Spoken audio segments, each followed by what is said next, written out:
Hello and welcome. In this video, I'm going to be adjusting warp markers to fix the timing of the hat clip. The first step is to find which portion of the audio file I'd like to use. This is a long recording of a hi-hat performance, and I'd like to find just the right 4 bars to use for my hat clip. I'll use a key command for this, and I find it very handy. It's the up and down arrow keys. Once you've selected the loop brace, the up and down arrow keys can jump the loop brace back and forth based on the width of the loop brace itself. So since the loop brace is set to 4 bars right now, the up and down arrow keys move it back and forth in 4 bar increments. If I was to set the loop brace to 2 bars, then the up and down arrow keys would move it back and forth in 2 bar increments. Very handy for this. I'll just hit play, and I'm just gonna search around in the audio file to find the best 4 bar section.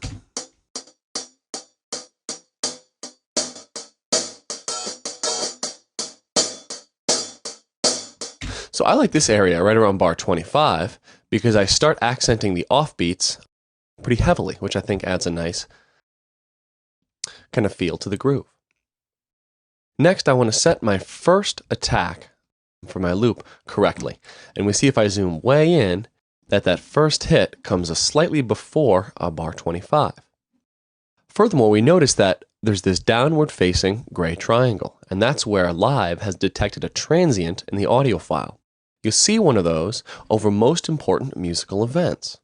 Live has analyzed the audio file and decided, just by seeing where major changes in the waveform are, where the musical events happen, and it does it quite well for tracks like this that are just one thing by itself with very percussive attacks. So what I'm going to do is just hover over one of those, and Live puts in a pseudo warp marker. That's saying it's like a potential warp marker, and if I double click, it'll create one for me. That's a warp marker. It's like a pin in time that I can then drag to bar 25. Next, I'd like to call this bar 1 because it is going to be the beginning of my clip.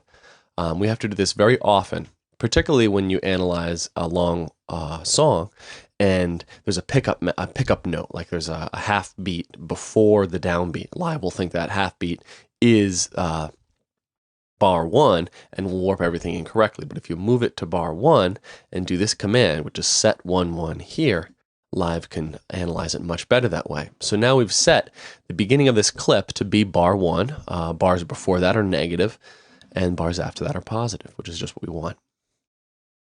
Next, I'd like to correct the timing of this clip. Let's just listen to it by itself right now with the click on, and hear how the timing of the audio is right now.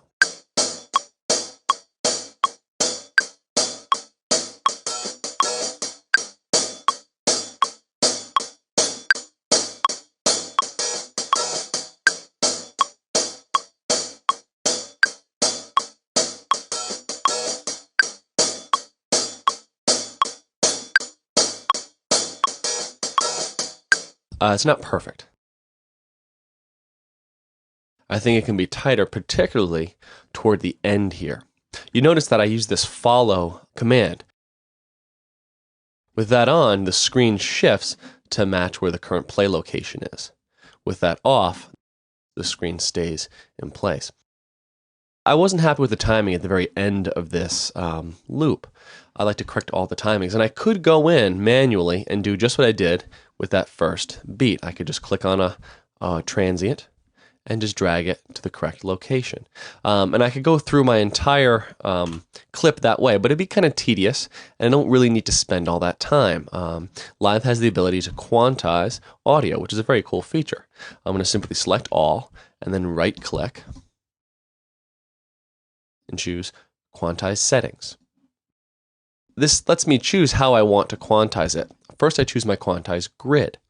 I'm going to choose my grid based on the smallest subdivision that's used in the audio file. Mostly I'm using 1/8 notes, but I do use 16th notes in that fill in the end. So I'll choose 16th notes as my quantize grid. And then for amount, I'm going to choose 80% because I'd like to keep some of that human variation that exists in an audio performance. If I choose 100%, then I would be losing a lot of what makes an audio file an audio file. I'd be losing all that human feel that happens in a natural hi-hat part. So I think 80% will quantize it pretty strongly, but we'll still leave a little bit of human variation. Hit OK. We notice right away that Live added a warp marker for every one of the transients it detected, and then automatically dragged them closer to a grid point. Now, if I zoom way in on one of these, you'll see if I zoom way in, it's still a little bit off the grid because of that 80% quantize, but it's close enough now that it'll just feel like a good drummer playing nice groove. Let's hear this one now.